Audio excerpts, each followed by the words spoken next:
माननीय जिल्हाधिकारी आणि जिल्हा पोलीस अधीक्षक यांच्या स्तरावर बैठक होईल आणि मंगळवारी आमच्या उपसमितीपुढे अहवाल येईल. एक टाइम बाउंड पद्धतीने हे सगळे गुन्हे मागे घेण्याच्या बाबतीमध्ये कार्यवाही करण्याच्या सूचना दिलेल्या आहेत. नंतर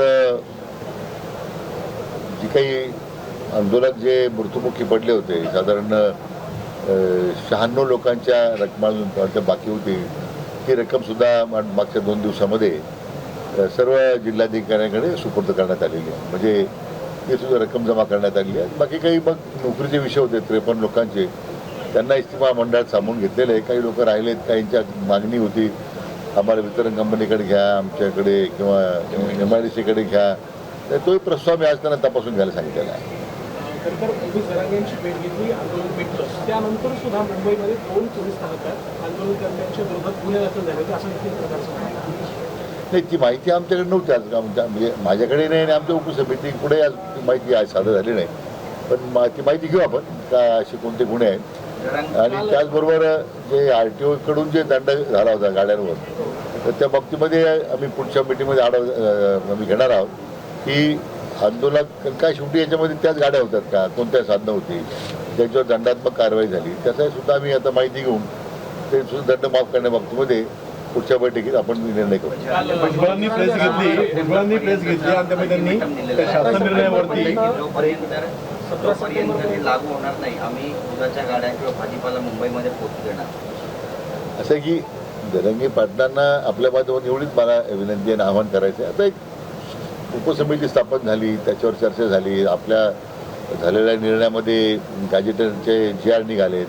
आता अंमलबजावणी प्रक्रियेमध्ये जी काही व्यवस्था जिल्हा पातळीवर विभागीय पातळीवर जी करावी लागते, तर त्याला जो काही कालावधी लागणार तो थोडा लागतोय. पण तरी आमचा प्रयत्न आहे की अधिक त्याला गती देऊन एक कालबद्ध पद्धतीने या सगळ्या याची अंमलबजावणी व्हावी असा आमचा प्रयत्न आहे.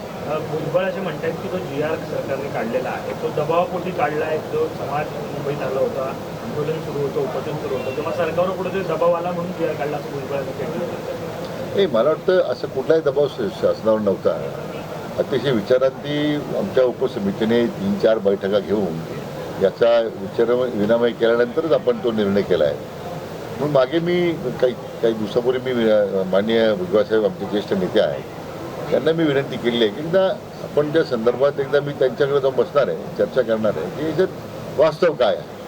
बऱ्याच वेळा IQ माहितीवरही काही मतं तयार होतात, परंतु आम्हाला वाटतं की आमच्या समितीला असं वाटतं की निश्चितपणे आम्ही त्यांचा गैरसमज दूर करू शकतो. त्यांनी असं म्हटलं आहे का तो शासन निर्णय मागे घ्या, बजेटला काही बदल करून सुधारणा करा. नाही, आता काही निर्णय शासन निर्णय मागे घेण्याची आवश्यकता नाही आहे. पण तसं चर्चेमधून मी म्हटल्याप्रमाणे त्यांचा काही त्याबद्दल काही दुराग्रह असेल तर निश्चितपणे त्याच्यावर चर्चा होऊ शकते. त्यामुळे मी मागे म्हटलं की we are open to all suggestions. असं काही फार आम्ही वॉटरटाईट कंपार्टमेंट सारखी सिच्युएशन नाही की आता आम्ही डावीकडे जाणार नाही, उजवीकडे जाणार नाही. शेवटी राज्याची जी सामाजिक ऐक्य जे आहे हे आपल्याला कायम टिकवायचं आहे.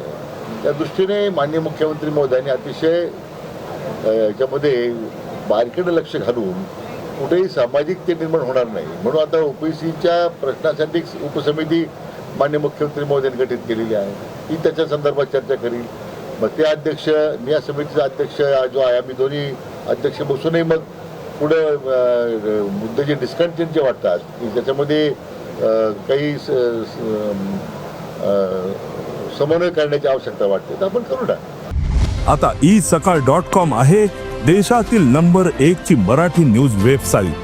प्रत्येक अपडेटसाठी isakal.com ला नक्की भेट द्या.